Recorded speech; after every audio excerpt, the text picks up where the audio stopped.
Halo, selamat datang di channel saya, MI Channel.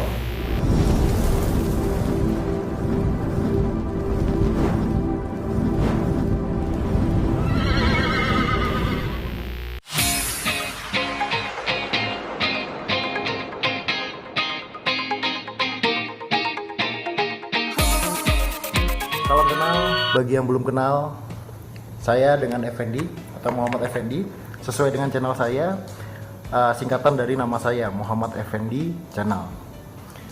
Baik, YouTube saya dimulai dari tahun 2013, tapi saya baru berani action tahun 2020 penghujung ya, mendekati tahun baru 2021.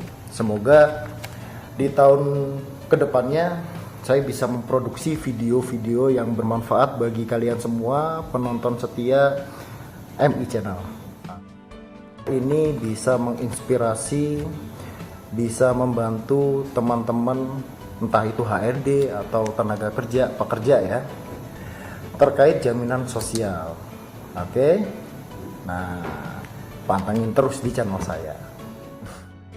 Saya membuat channel ini tujuannya untuk mengulas lebih dalam terkait jaminan sosial di negara kita. Sampai dengan sekarang barangkali ya masih ada rekan-rekan kita sesama pekerja yang mencari nafkah itu kita butuh uang, butuh gaji untuk menghidupi diri sendiri, keluarga, istri, anak ya, atau bahkan orang tua.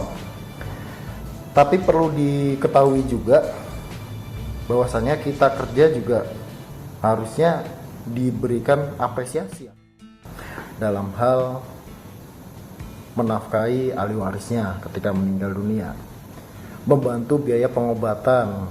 Nah, kalau misalnya ada perusahaan yang tidak peduli atau tidak memperdulikan si karyawan, setidaknya didaftarkan BPJS Ketenagakerjaan. Kenapa? Karena perusahaan tidak perlu keluar biaya lagi yang cukup besar langsung di hari itu juga ketika karyawan mengalami kecelakaan kerja, ya kan? Udah bayar iuran secara rutin, maka tunjukkan kartu ketika terjadi kecelakaan kerja, maka beliau akan diberikan perawatan maksimal sampai dengan sembuh. Nah, nanti kita ulas lah ya, kita ulas segala manfaat, segala program, regulasi, kemudian aplikasi-aplikasi juga. Di awal video saya ini, saya harap bisa menginspirasi saya dan teman-teman semua untuk lebih tahu terkait jaminan sosial. Nah, apa cuma untuk pekerja? Enggak. Nah, tidak. Bukan hanya untuk pekerja, tapi seluruh pekerjaan. Nah, kenapa? Karena BPJS Ketenagakerjaan itu bukan hanya mengcover karyawan-karyawan atau orang-orang yang bekerja di perusahaan atau pabrik gitu ya. Setahu kita mungkin banyak yang berpikiran hanya untuk karyawan pabrik atau perusahaan. Enggak. Nah, BPJS Ketenagakerjaan ada sektor pekerjaan atau jenis pekerjaan yang dilindungi. Mungkin tidak banyak yang tahu karena orang-orang BPJS itu lebih kenal gitu kan, familiarnya dengan BPJS Kesehatan. Nah, gimana dengan BPJS Ketenagakerjaan? Mungkin kenalnya jam sostek dulu, ya nggak? Oke, BPJS Ketenagakerjaan diberikan kewenangan atau diberikan amanah oleh pemerintah untuk mensejahterakan masyarakat, khususnya para pekerja. Nah,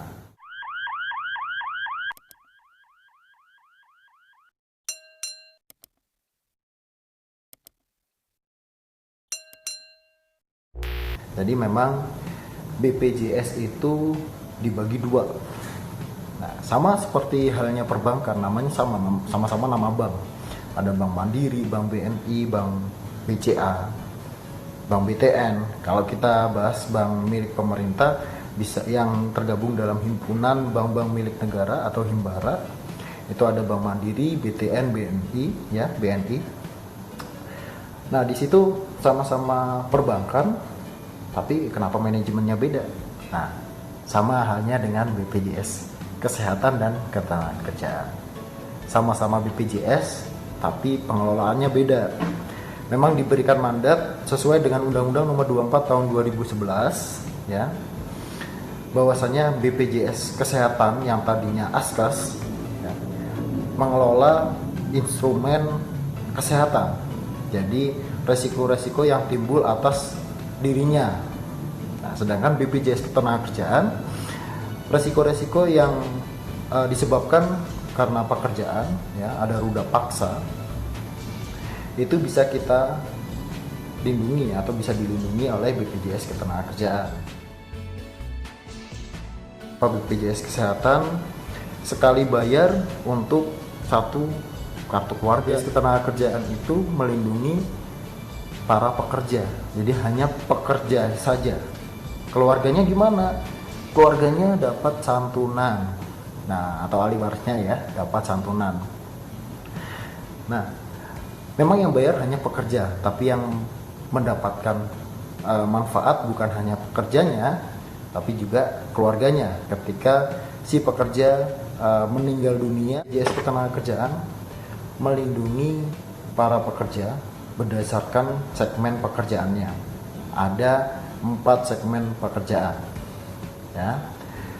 Satu, itu yang paling baru dulu ya, ada perlindungan terhadap tenaga kerja Indonesia.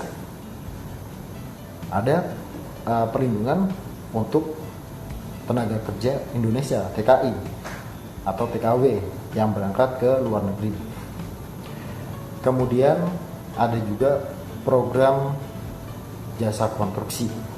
Nah, program jasa konstruksi dikhususkan perusahaan-perusahaan yang sudah terdaftar sebelumnya, ya, sudah ada NPP-nya, nomor pendaftaran perusahaan, dan terdaftar di seluruh Indonesia, ya, karena aplikasi kita sudah terintegrasi, jadi kita bisa cek, ya, berdasarkan nomor pendaftaran perusahaan. Jika suatu perusahaan yang bergerak di bidang jasa konstruksi mendapatkan proyek atau tender, ya, bisa didaftarkan jasa konstruksinya atau proyek tersebut berdasarkan besaran nilai proyeknya. Nah, nanti juga kita akan ulas, ya, program pelindungan kepada tenaga kerja informal atau bukan penerima upah. Nah, bukan penerima upah ini bisa tukang ojek, bisa kuli bangunan atau kuli bongkar muat, ya, atau supir atau kenek. Nah, atau profesi-profesi seperti dokter barangkali, ya kan, dokter atau insinyur, ya. Nah, itu untuk sektor informal atau bukan penerima upah yang bekerja tanpa terikat waktu, yang tidak ada perizinannya, asal ada usaha yang digelutinya dan mendapatkan hasil, ya, atau upah atau pendapatan, itu bisa juga didaftarkan program bukan penerima upah, nah, di BPJS Ketenagakerjaan. Kemudian yang terakhir, program penerima upah, nah, sektor atau segmen penerima upah. Di sini penerima upah artinya beliau yang karyawan-karyawan yang bekerja berdasarkan keterikatan waktu, ya, ada kaitannya dengan suatu instansi atau suatu perusahaan, ya, dan beliau digaji. Nah, semua ini dilindungi BPJS Ketenagakerjaan atau BPJM Sostek. Terima kasih sudah tonton video saya. Stay tune terus di MI Channel. Terima kasih sudah menonton channel saya. Bagi yang belum klik like, bagikan, subscribe, dan juga klik loncengnya, silahkan untuk diklik sekarang juga. Oke, terima kasih.